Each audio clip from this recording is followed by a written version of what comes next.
we are here to discuss nine ways to discuss controversial topics. And we are here with Peter, and Sophie is joining now. She was looking for the best light, and at some point you got completely dark light because you disappeared from the room. So this was much more complicated. So hello everybody. So Peter is talking from the UK, even though you can see a little bit of the Australian flag over there.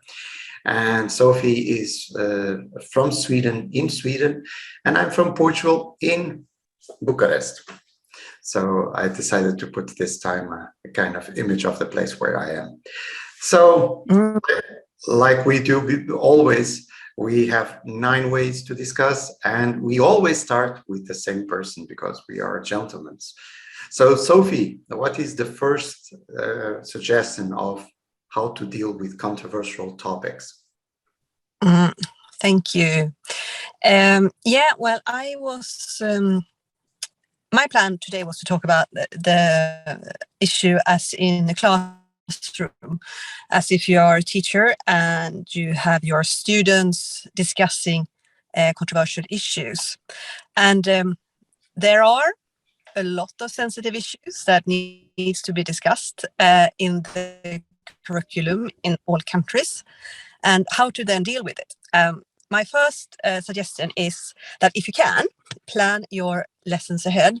So make sure you prepare your students by maybe reading a book, reading an article, watching movies, watching a documentary.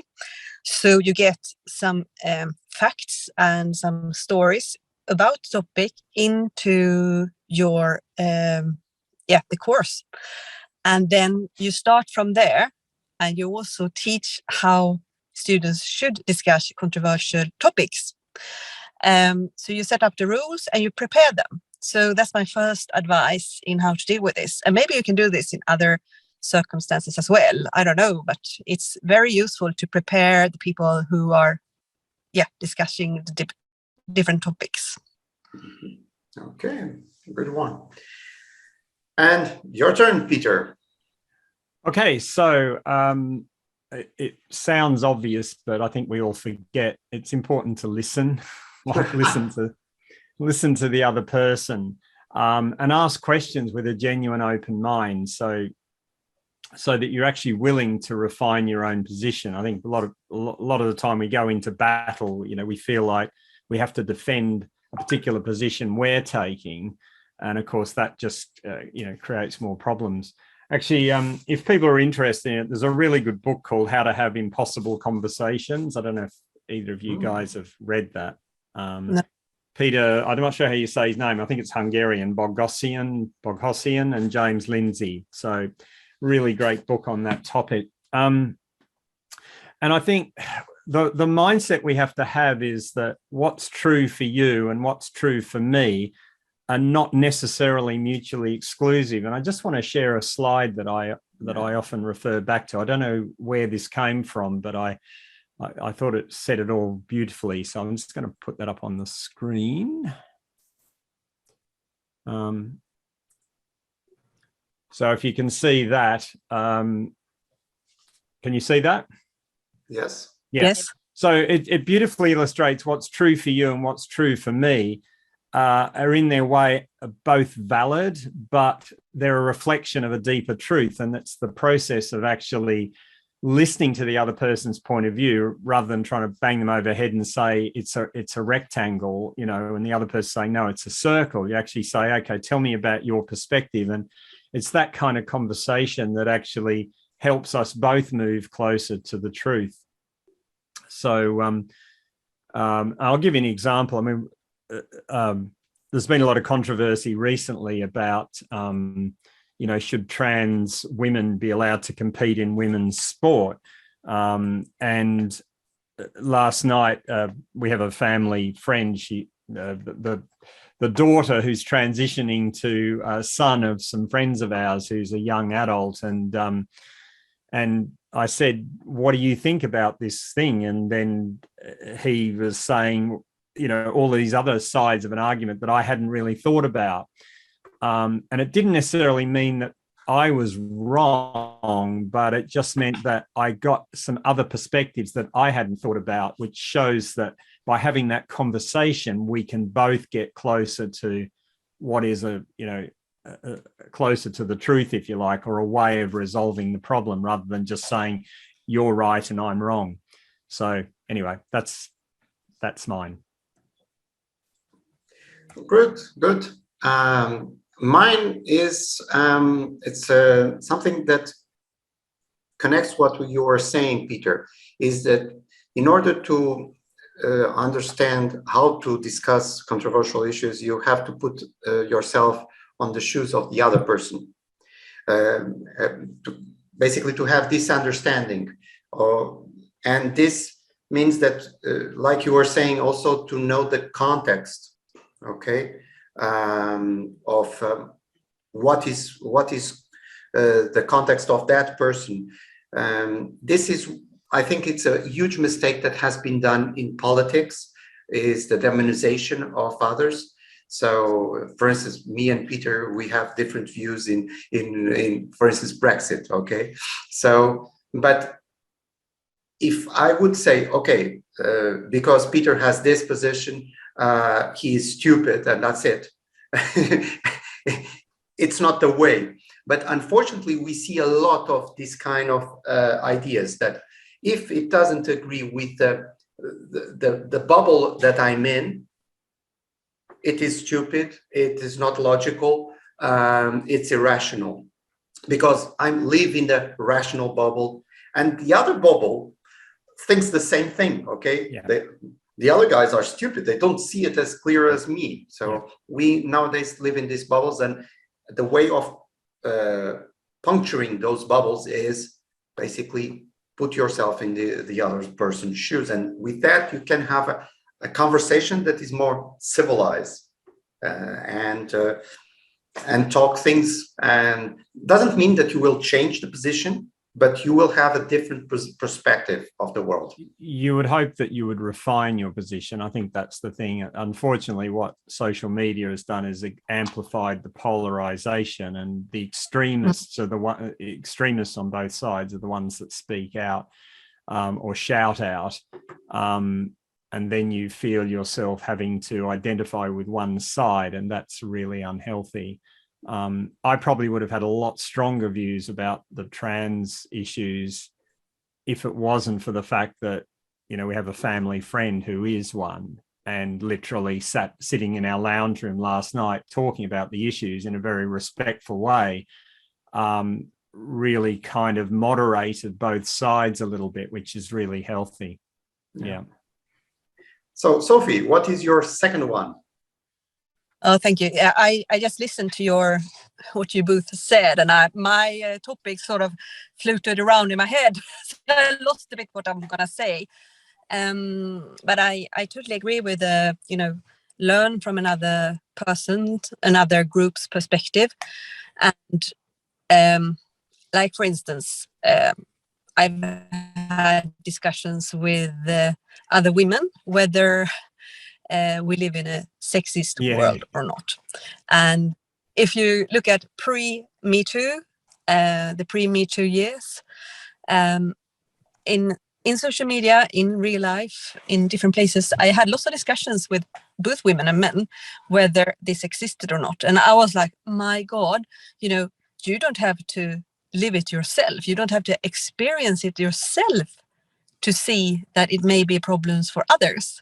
And the same way, whether women or younger people or people with a foreign name are discriminated in their work life or not, it's not like you have to experience it yourself to understand that it might have happened to others.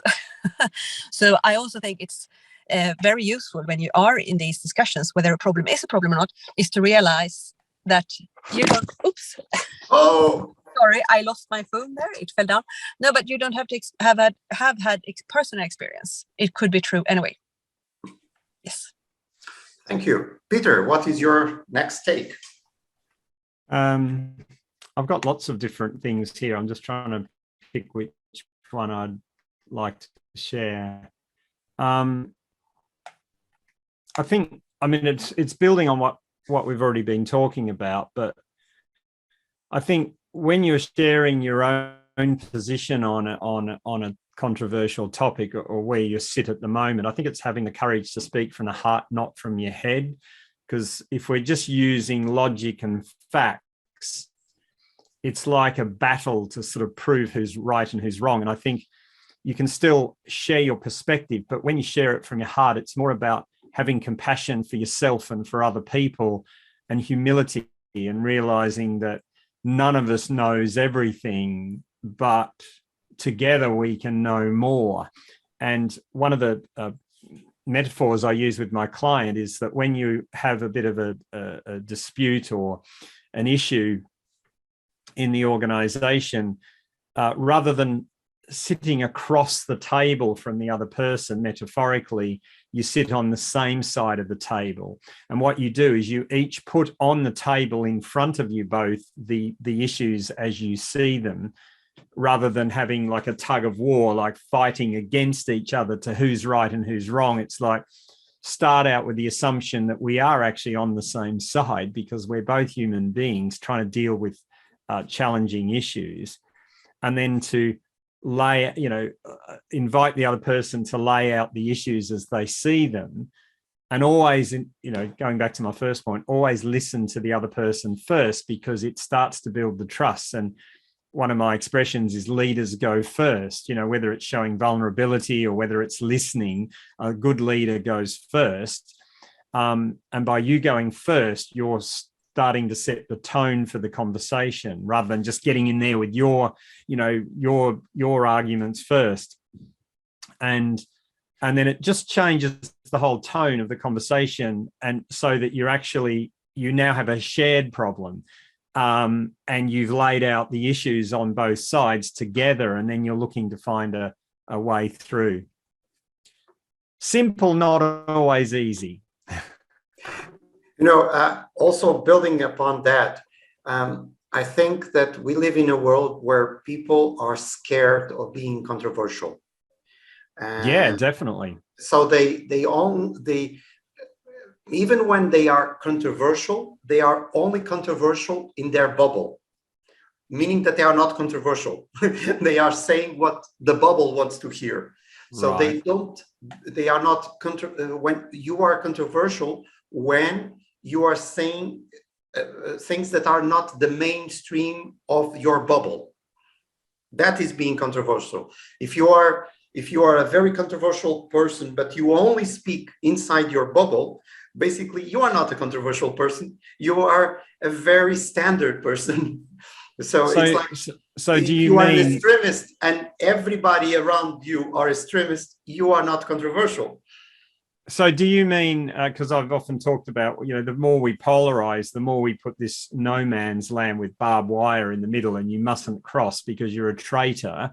So are you saying that if you said, well, actually, these other people have a point, is that the sort of thing you mean? Not only that, is that when you are able to go from bubble to bubble and discuss this and think, okay, I live in a bubble. Everybody's living in a bubble. By the way, it's not only because of social media. Everybody was living in a bubble before social media, but the bubble was much smaller. So it's that kind of thing. All the people I know, they never heard about that. Yeah. And how many people I knew before? Like 10 people, 20 people. And now all the people that I know think the same, but they are 100, they are 200 million. So we need to exercise also this. Our societies need more debate, and we tend to have bubble consensus. So in this bubble, we all believe like this, and if you don't believe like this, you are a traitor to the cause. Mm. But what do you mean by being controversial in the bubble? Is it where you're part of that belief system? But when you put yourself in the shoes of the others, yes, you can say, look, but we have to understand that what is behind is this. Then you become controversial in your bubble. Exactly. You're seen as a traitor, and you're either with us or you're against us. Yeah. But you shouldn't be afraid of that. Yeah. Because what I understood, for instance, I speak in many places, and the more I'm not controversial on purpose. I am because I try always to get information from both sides. Yeah. And the world is not binary. It's not there are the good ones and the bad ones, and that's it. It's forever like this. Yeah. I always tell this story. When I was a kid, I used to play Indians and cowboys. Okay, so of course I want to be a cowboy because the cowboys were the good guys. Oops. Yeah. Not from an Indian's perspective. It's a great point. So really. it actually, if we are not afraid, if we don't care so much about how people might think this and that, we become more interesting people. Yeah. Because to give you a notion, I've with this situation that we are living nowadays, I've been to Russia, I've been to Ukraine, and some people are calling me, give me your point of view about this, because you have been in both places. Give the point of view. Because unfortunately, in Western media, we only have one point of view. That's it. Yeah. Yeah. And that's deeply troubling, of course, because then it does create that binary. We're definitely right, they're definitely wrong. And that just breeds all of the wrong behaviors. And we're seeing the fallout of that. And unfortunately, critical thinking goes off board. Yeah. Oh, yeah. Sophie, your last take. Before you catch your train. Yes, thank you. I have 8 minutes. Okay, we can do it. Yeah, no, my final point is about education. We're like learning all the time. And in school, until we're like, I don't know, 16, 18, 20, we are supposed to learn how to become active citizens and how to influence and how to be good citizens in the world that respects like democracy, equality, human rights.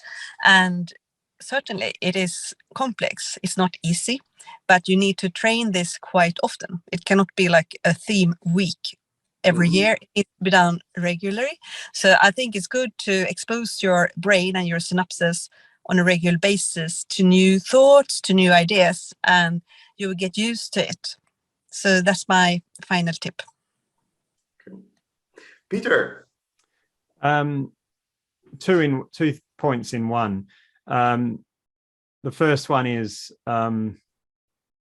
acknowledge it's sort of building on what we've already talked about. Acknowledge the existence of extremists on both sides of an argument. I think by acknowledging the existence of them and distancing yourself from them, you create more opportunity for a more balanced, rational, conversation, a respectful conversation. Because it's very easy to go to the extremes, and social media whips people up into a frenzy of hatred and demonization of the other group, which we've already talked about. And related to that, my other point is to cool your emotions. It's very easy to get emotional about things. And of course, that's when we start to become extremists ourselves. So walk away from the conversation if you're not able to cool your emotions. Buy yourself some time. So that'd be my final point. Okay, my final point, and to be fast, so Sophie will not lose her train, is actually being controversial, and this might sound a bit counterintuitive, is the best way of building bridges between bubbles. Yeah, I like that. It's the best way, because you have an understanding, at least a small understanding of what is on the other bubble. But when you say be controversial in a respectful manner, isn't it? That's the key. Yes, of course. Yeah, because you can be controversial in a disrespectful manner, and that. Let's say it's the difference between discussion and debate. Yeah, but I think, like, talk about the topic, the issue. Don't talk about the person. Yeah, exactly. It's not a personal thing. And this is complicated in some cultures. South Europeans are not very good on that. Everything is personal. Okay. Yeah. So build bridges, not walls, is really the exactly. The summation. Because the walls are already there between the bubbles, because they are bubbles.